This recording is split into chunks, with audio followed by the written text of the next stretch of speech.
నమస్కారం. రామకథల ఛానల్కి స్వాగతం. ఈరోజు మనం శ్రీరాముడిపై లక్ష్మణునికి గల ప్రేమను గుహుడు భరతునికి వివరించుట అనే విషయం గురించి తెలుసుకుందాం.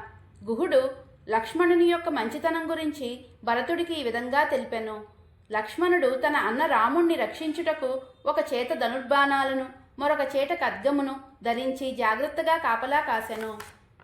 లక్ష్మణుడికి రాముడిపై అపారమైన ప్రేమ. అన్నకు సేవ చెయ్యడమే ధర్మంగా భావించాడు. అయోధ్యలో ఉన్న రాజసుఖాలన్నీ వదిలి అడవిలో కష్టమైన జీవితం గడపడానికి సిద్ధపడ్డాడు. అడవిలో ఎప్పుడైనా ప్రమాదం రావచ్చని లక్ష్మణుడు అప్రమత్తంగా ఉండేవాడు. తాను గొప్ప పని చేస్తున్నానని ఎప్పుడూ అనుకోలేదు. అన్నయ్య సేవ చేయడం తన బాధ్యత అని భావించాడు. లక్ష్మణుడి ప్రేమలో స్వార్థం లేదు.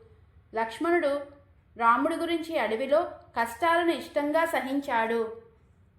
అట్టి లక్ష్మణుడితో ఒకనాడు నేను నీ కొరకు మెత్తని పాన్పుని సిద్ధం చేశాను. దీనిపై శయనించి హాయిగా విశ్రాంతి తీసుకో. నేను నా సేవకులు ఎటువంటి కష్టం వచ్చినా తట్టుకోగలము. గాని నువ్వు సుఖంలో పుట్టి పెరిగావు, కష్టాన్ని సహించలేవు. కాబట్టి మేము రాముడికి రక్షణగా ఉంటాము.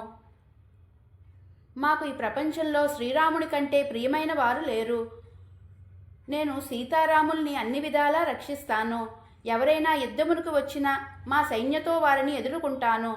నువ్వు భయపడవద్దు అని చెప్పగా లక్ష్మణుడు, ఓ నిషాదరాజా, మా అన్న సీతాదేవితో కూడి నేలపై నిద్రిస్తుండగా నాకు నిద్ర ఎలా వస్తాది? ఆహారం ఎలా రుచిస్తాది?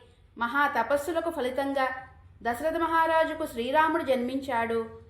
ఇప్పుడు రాముడు వనములకు చేరుట వలన రాజు పుత్రవియోగం భరించలేక ఎంతో కాలం జీవింపడు.